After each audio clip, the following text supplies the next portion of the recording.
recent upgrade we did was this intake manifold. This is we took off the old one and we put on, this is a Hughes air gap intake manifold for the 5.9s and the 5.2 liter Magnum engines. A few things about this thing that are different. I actually have a video I'll show you guys about actually installing it. So what we're doing, this motor came out of this truck. We're gonna get rid of this truck and we're gonna keep this motor because it's a good motor. And I'm gonna, since this motor is kind of just gonna sit until we find a reason or a purpose for it, I'm gonna take this intake manifold from it. This is a air gap one, and then there's a couple other little design features that are different on it from what's on my Jeep right now.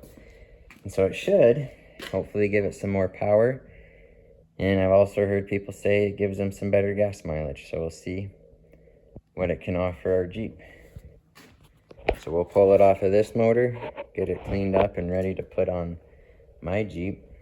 And we'll go from there. All right, we got them pulled off. We got the one pulled off. It's pretty good in there, I think. Too bad. What we're gonna do is we're gonna put one of our old intake manifolds. We're actually gonna put this one on there. This is off of a different engine, not off my Jeep, but we'll put it on there for when we store it, just to help keep it clean. So, I wanted to talk about some differences real quick of these two. I mean, there's one, the main obvious difference is this is the air gap, right? So and this is not. The theory behind this is they call it like racing technology. Basically it has an air gap there so air can travel through and keep it cool. So your air coming into your motor stays cooler, which in turn should give you more power. So that's the one main theory behind it, and that's the obvious difference with it. It's kind of cool because if you're an old, like 60s 383 big block, and you know, it's just from the factory they come. I mean, this is aftermarket intake, but even with the old one, they have a slight air gap in between them. So that technology has been around for a while. It's nothing really new, but it's cool. And then the next difference is something I was hoping would be more of a difference. This setup is shorter than this setup by 1/4 inch is all. So not much shorter, but it is shorter. Give you a little more room.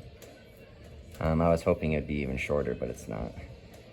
Another difference, these injectors and fuel rail are angled slightly more aggressively than these ones. These are angled. And another difference that I'm excited about is if you look on the stock one,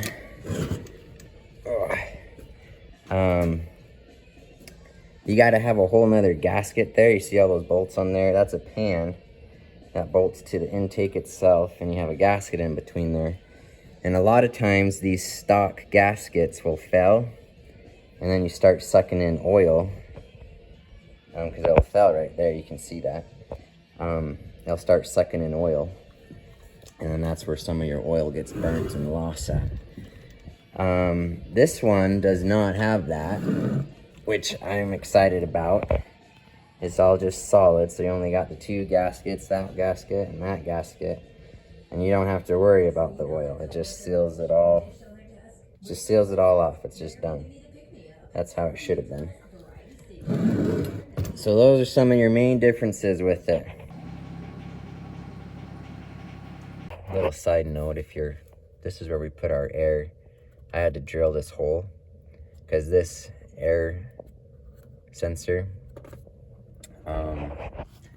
air temperature sensor, I'm not sure exactly, but anyway, it used to go into the intake of the old style that was on here. But this one, you actually get a better reading if you put it in up here before it enters the throttle body. And so I put it just right in there. That's where it fit. I didn't have to trim or add any wiring to do that, so that worked out. So I do want to start it up for you guys, because I do think it made it sound, made my muffler sound a little meaner, which is kind of cool.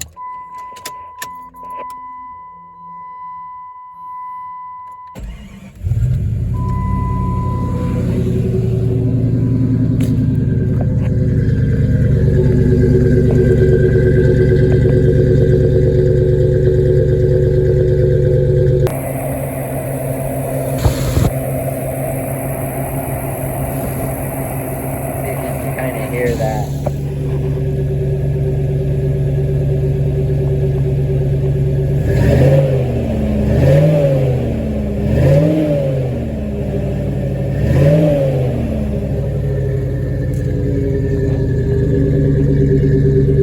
Anyway, I thought it made it sound a little better. When I put this on, the two increases I've felt are just power related. That's what I've seen. But it does have more torque, and so I mean it probably does take off the line a little bit faster, but nothing super noticeable there. But it goes up hills way better, way more power that way. So I don't know, maybe, I don't know, I think you would call that torque, right? Or something, but it hits hills better when you're on the freeway. It does accelerate faster and better, but like I say, it's not like a dramatic difference in there, but it does add to that. And when I've pulled trailers, I had a load the other day just on this little single axle trailer. This is what, a 4-foot by 12-foot trailer. We had a pretty full load with it. It wasn't like the heaviest thing, but it was a full trailer. And man, it pulled that way better than it ever has pulled before. And man, we were going up hills with it, down, up and everything. Like it just went. So anyway, it seems like it's found it really takes advantage of the torque that this motor can put out.